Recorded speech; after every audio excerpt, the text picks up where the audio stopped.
welcome back to my channel. Once again, if you're new, don't forget to hit that subscribe button. Also, give this video a thumbs up and share your thoughts on today's video in the comment section below.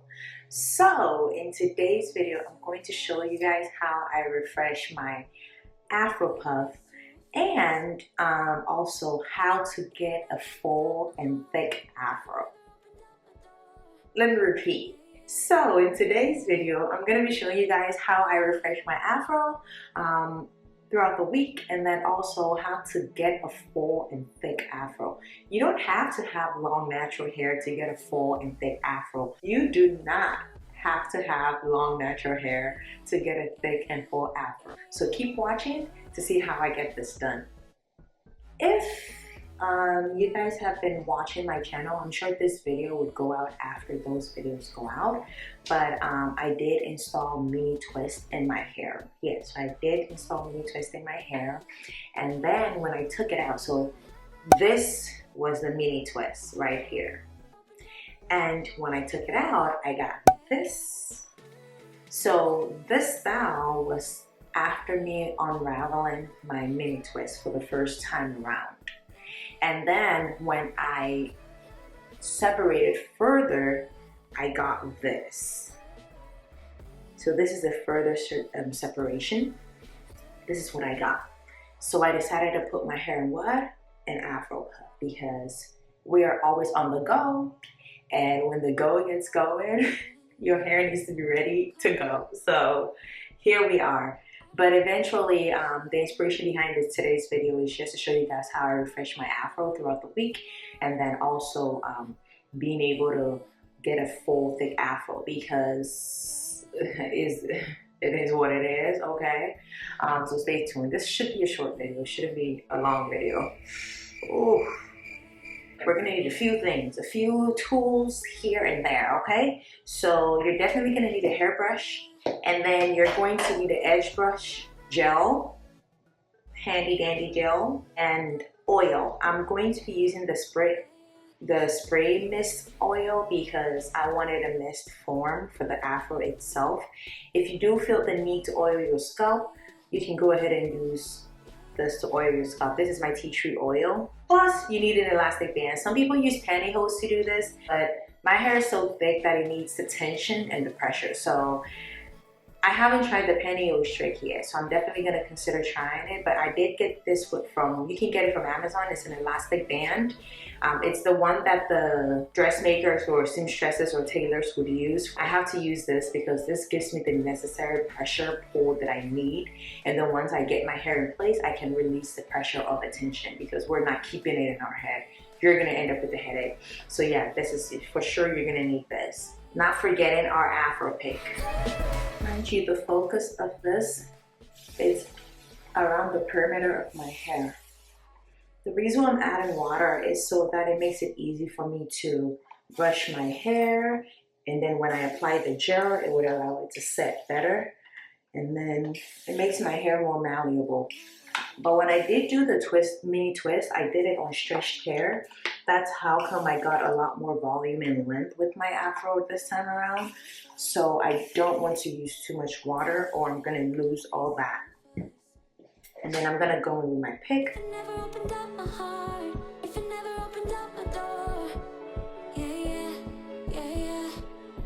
So I am picking my roots.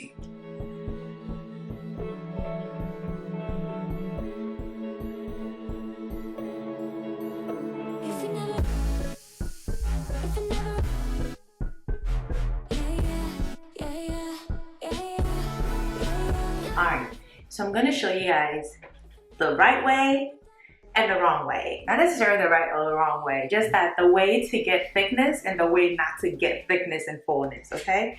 So let's start off with the wrong way.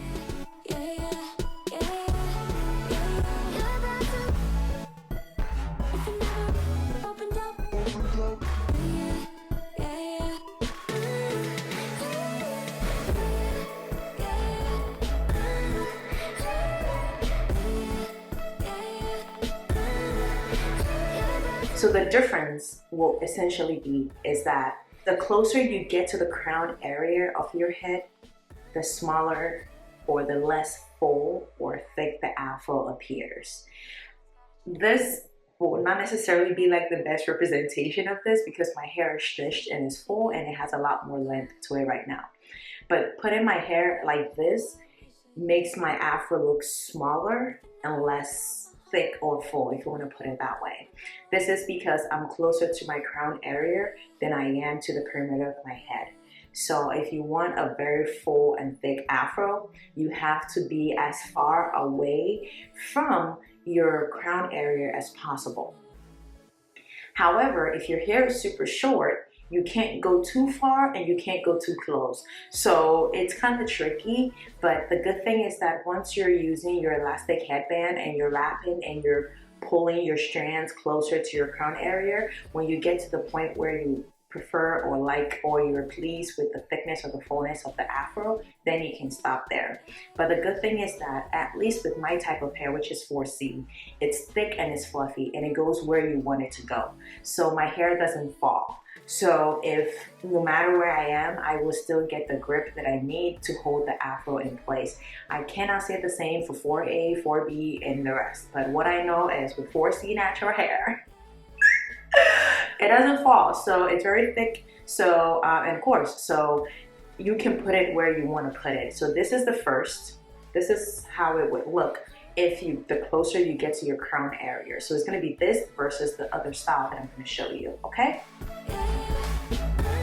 So now let's go to what I was talking about, okay? Once again, like I said, water is your friend here. So if you need it, apply it. Someone's gotta change. Someone's gotta change. Someone's gotta change.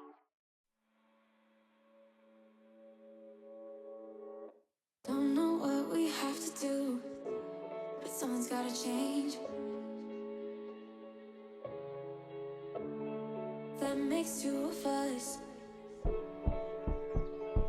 That makes two of us. If it never opened up my heart, if it never opened up my door, yeah, yeah, yeah, yeah, yeah, yeah, yeah.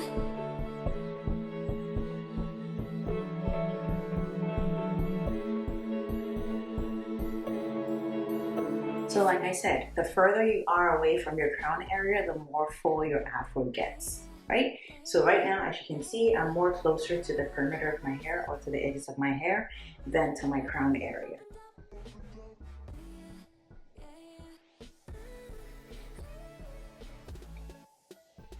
So as you slide the elastic band upwards towards your crown area, you pull out your hair just to give it more grip and to give it more sleekness in the back or the side and side. Yeah. So here we are.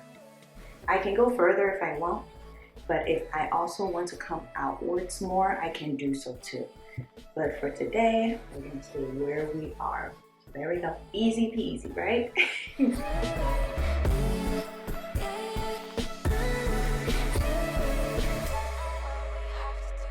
So for me, in the initial part of this style, I typically tighten my elastic band. Like I make it very tight as I possibly or safely can without yanking on my hair or my strands, you know, so or damaging my hair.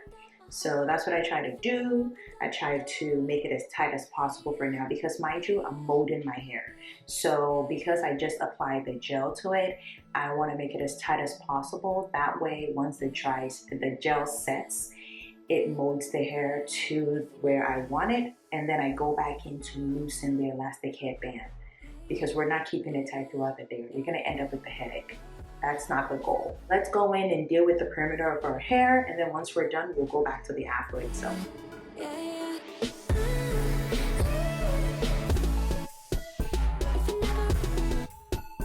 I won't say you can never go wrong with too much gel, but is it safe to say that? Is it safe? Let me know in the comment section, guys. Let me know.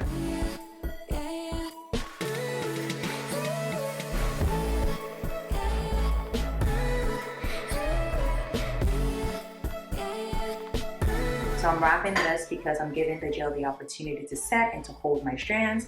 If not, it will just curl back up. So we're back. Okay, so like I said, You wrap just to get the gel to set, curls to lay, let your hair do what it needs to do, and then we can get into it, okay? Mind you, I've had this twist out in my hair for a couple of days now, so it's not as puffy as it was. So before I move on, I'm gonna spread a little bit of, I don't want to put water in my afro because then my hair is going to curl back up. Like I said, I did this on stretched hair. So what I'm going to do is give it a little shine by putting some oil. What we have to do, but someone's gotta change. Afro pick will go in and do wonders for us right now.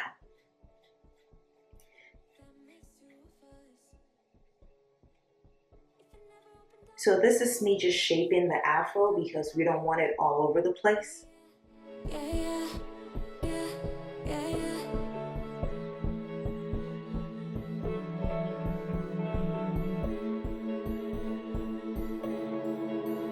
If you never, yeah, yeah, yeah, yeah. Alright guys, so this is the finished look. As you can see, this method gives me a fuller and thick looking afro or high puff. The trick is to remember to stay away from your crown area. The further you are away from your crown area, the more volume and thickness and fullness you get. Okay? However, depending on the length of your hair, you can get closer to your crown area and still get some volume. But if we're looking for something full and puffy and big as this, the trick is to stay away from your crown area as much as possible. Remember, your crown area is here. This is the perimeter of your hair. So the further away you are from the crown area, the more fullness you get. This is today's video. I promised I was gonna keep it short and simple and sweet and straight to the point. And here we are at the end of today's video. Once again, if you're new to my channel and you haven't subscribed yet, I still don't know why, but you're here. So since you're here, go ahead and hit that subscribe button. Also, give this video a thumbs up, like the video, and share your thoughts on today's video in the comment section below. Let me know what your tips and tricks are for getting a full and thick looking afro. I am interested. The more fullness, you can never get too much fullness and thickness, so the thicker the better. So share your thoughts in the comment section and I will see you in my next one. Bye bye.